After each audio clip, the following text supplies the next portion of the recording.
Hi, I'm Steve Packard. I'm a cyber risk expert, and I'm here to tell you why you should care about cybersecurity and cyber risk and demand that more be done about it. Now, I know it's hard because we're all fatigued out. We're suffering from a kind of risk fatigue these days.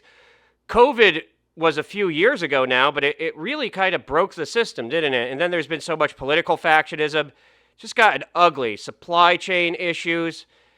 And as far as technology goes, I mean, now we're hearing so much about AI. It's hard to drink from that fire hose, right? So I get that. But there's been a creeping normality going on here. Remember, we're seeing our hospitals being attacked. Our hospitals, where the most life critical places where you're supposed to be safe, are being attacked by ransomware. Ransomware didn't exist 10 years ago. Well, it did, but it wasn't common. It was very uncommon 10 years ago. Our schools, our universities, our scientific institutions, local governments, they're all being attacked. And it is an act of terrorism, but it's economically driven. The reason that this didn't happen in the past was that there just wasn't a way of monetizing it since the advent of ransomware and its promotion by Vladimir Putin. But there are two things you should know, and these are the two reasons why you should care. Number one, regardless of what anyone says, it's preventable. It's not terribly expensive to prevent, and just doing your due diligence is enough to prevent these problems from happening. It does not require a lot of expertise. It can be done with checklists. It is really just a compliance issue. Remember, cybersecurity is an artificial field, and cyberspace is just an analogy. It's a fully controlled environment. It's an environment that was engineered largely here in the United States. And when you talk about systems being attacked and the losses from this, these are American systems run and operated by American companies largely, or allied companies in other countries. I have a bunch of friendly countries up here. Sorry for the cutoff. I'm still learning my video production skills. But yeah, it's our turf. We own the place. We own cyberspace. It's ours. We can make the rules there. We can engineer it however we want. So there's no reason to accept that this is happening. It is just poor enforcement, poor incentivization. The other thing you should know is that there are no mysteries in cybersecurity. Because it is an artificial field, why this is happening is very well known. The root causes, the mitigations that can prevent them, how effective those mitigations are, why they aren't in place, where the economic incentive is lacking. There's nothing there that is anything but very well known. Maybe not to a lot of people, but it is well known. We could stop this overnight if it was a priority. And we know how much it would cost, too, because quantitative analysis is very easy in cybersecurity risks. I know. Shocking, right? But if you gave me a company, told me the size of it, and what technology they used, how they interacted with others, I could tell you what measures they need in place to keep them nearly 100% cyber safe, and then we could go out and get some bids on it. So yeah, it's easy. It's very easy if you know what you're doing. But the real reason that you should care about cybersecurity in general, and ransomware specifically, is that it hurts you every day, whether or not you realize it. And the reason it hurts you is because it is causing rampant inflation. Just look at the economy, and it seems very confusing, right? Consumer confidence is down. Prices are up, but the CPI is lagging. It's hard to get a job, yet they say everyone's employed. Everything's understaffed. Why is it so wonky like this? Why is it so disjointed? Why doesn't the economy make sense, and why can't we agree on it? Well, that's what happens when you have inflation this rampant. And tied to it, you have losses of worker productivity. You have mass layoffs as often a result of just sucking that much money out of the system. You have increases in bankruptcies, which increases the amount of defaults. That increases interest rates and decreases the monetary supply. Ransomware is siphoning money out of the legitimate economy and depositing it into the criminal economy. That's terrible. It encourages even more ransomware. It's made us all unsafe, but it just keeps hitting that damn pocketbook with this goddamn inflation. As you would expect with this sort of supply crunch, inflation, and increase in cost of doing business, it's not consistent. Things go up in spurts, and some things go up faster than others. And there are supply chain issues caused by difficulty in affording things. You also have confusing, as I said, disjointed, confusing numbers. Corporate profits are up, but that money is worth less. Worker salaries and wages are up, but their purchasing power is down. So these are all effects of a massive increase in the cost of doing business. It's being caused by ransomware. It's not the only thing that causes inflation. There's inflation that is kind of left over from all the stimulus money during COVID. Yeah, that's a thing too. There are other things that increase the cost of doing business, but nothing more preventable than ransomware. Ransomware is not a act of nature. It's not some sort of unstoppable force. It is a crime. It is a crime against companies. in the US and the UK and Germany and all these countries. All of these countries have suffered severely from ransomware. That's why they're here. We are all on the same side. But what you're seeing is an increase in cost of everything, and it tends to happen every time that there is a large attack against a certain sector. Take, for example, healthcare. We all need healthcare. Health insurance has gone up in cost a great deal. Well, look at what happened to United Healthcare. That's had enormous costs. It will hit them. It will hit their shareholders. It will hit taxpayers. It will hit everybody who is dependent on them. It hits doctors, independent doctors, pharmacies, chains. We're all in this together. They're all hit. It costs them all money. They all have to take out emergency loans. They all have to make insurance claims. They all have to dip into their savings. And what that does is it causes inflation because it increases the cost of health care. And then you pay more for your health insurance. And you might not see it. It might be buried in your salary. You might realize that your employer is paying more. They have less money. They have less money to pay you. You see how this vicious cycle works? It's nothing but more and more inflation as this ransomware continues. It's insidious. It's eating away at our economy. More than $2 billion last year. They say $1 billion, but my sources say it was at least $2 billion. Was paid in ransom, and that's been paying for things like the Ukraine war because it's going to a lot of these irregular militias in Ukraine. It is funding terrorism. And if it's not bad enough that it's killing innocent Ukrainians and destroying their cultural treasure, this global heritage, and just causing such devastation there, the economic bleed over is enormous. The U.S. government has been spending money to subsidize the Ukrainians, and so have other allied countries, and that causes inflation because it means we have to borrow more, right? The global effort to control the Ukraine war. What about Gaza? What about Hamas?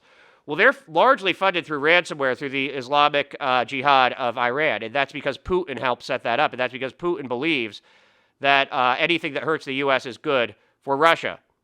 And so these wars are not productive. They don't create wealth. They just sap resources out of the system, and that causes even worse inflation and worse economic devastation. Look at how the Ukraine war affected global energy prices. Look at how gasoline went up. That's inflation right there. More and more inflation.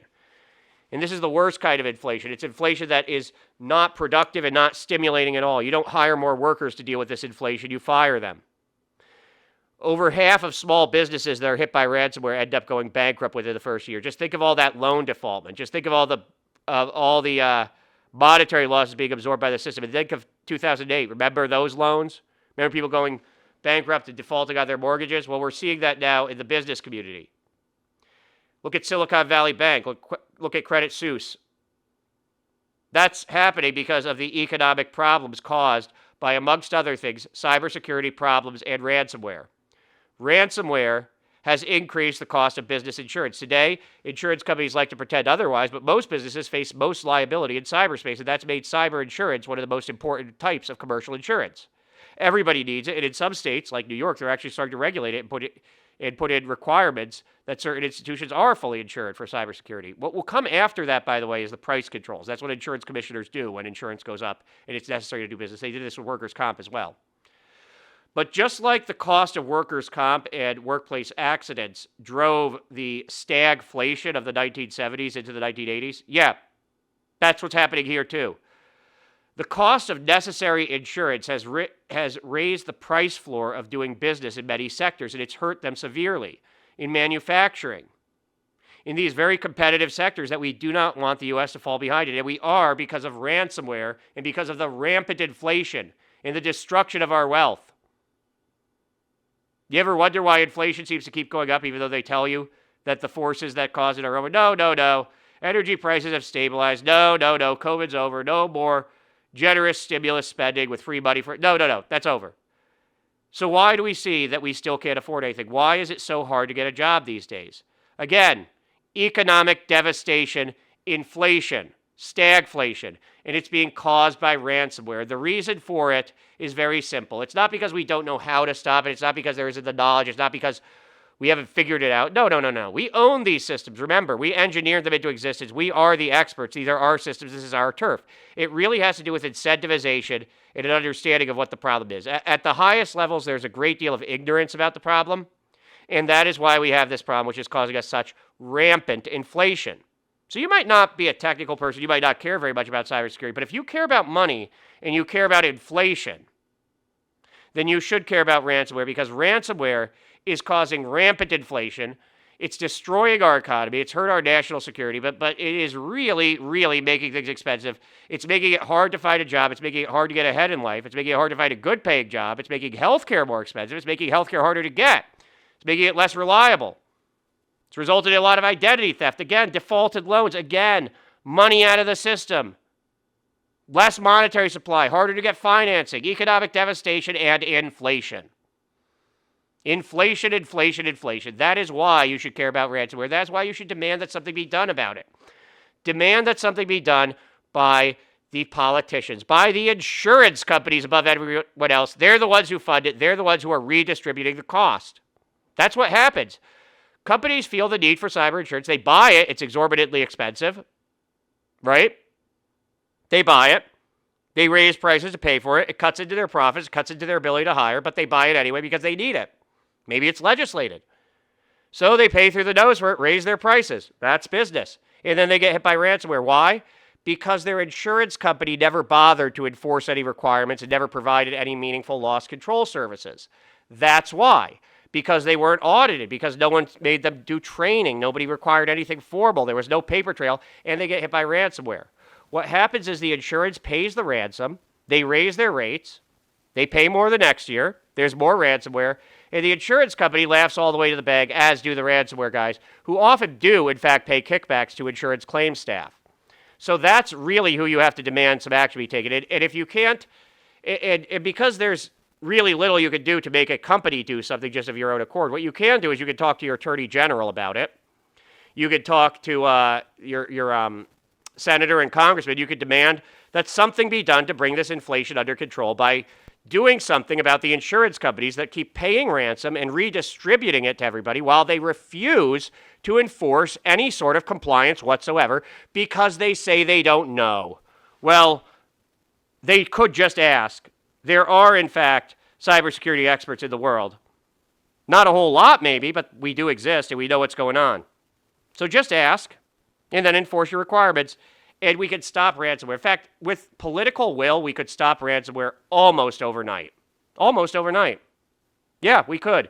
Because really there are stopgap measures that can prevent it almost immediately.